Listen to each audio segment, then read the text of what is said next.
Hi everyone, this is my first YT video. Welcome to Sahasranam.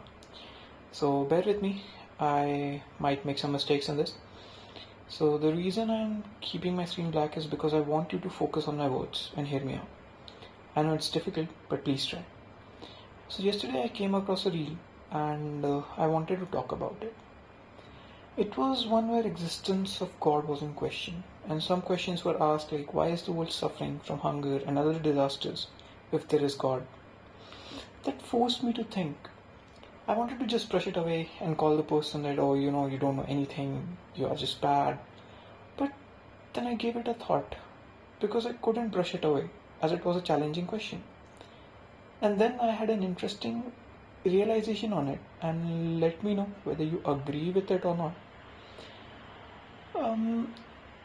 Imagine that God is a perfect being, right? We imagine that every time we imagine Him or any deity, we imagine that okay, He's a perfect person because He's perfect. He can do everything correctly.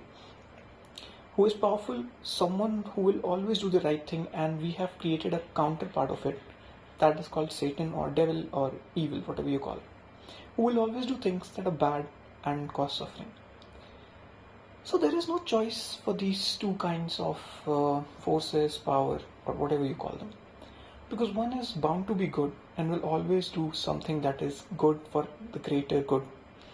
And one is bound to be bad and evil. They don't have any choice. So what if, the universe needed something or someone who could actually make a choice? Because, if you look at the sun, it just stays in the center. The earth rotates it. They don't have any choice. You look in wildlife, you go out there, so there is a set defined rules and they don't have any choice. What makes us human interesting is that we have a choice. At any point of time, we can think and we can act on it. Whether good or bad depends.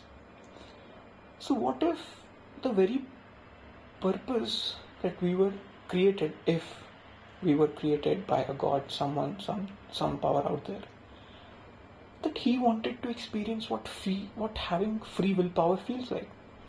Because a perfect being is bound by perfection, he cannot be imperfect. And an evil being is bound by his evilness, and he is perfect in his own sense because it has to be evil in order for the good to survive. But what if we are somewhere in the middle and we can make a choice that, you know what, I'll do this, I'll do that. And that's what makes us good and bad both at the same time. We are not perfect, but we are not evil too. We are not imperfect too. We are somewhere in the middle. So this was my observation. And on the question that why is the world suffering? Because it will always suffer, even if the world was filled with all good people, and if the measure of goodness was like how charitable is someone, then there will always be people who will do more charity and someone who will do less. So the less one will always feel that he can do more, and the more will always feel that, okay, I'm doing that better than him. And this question was quite intriguing, and this was my observation. So let me know, what do you think?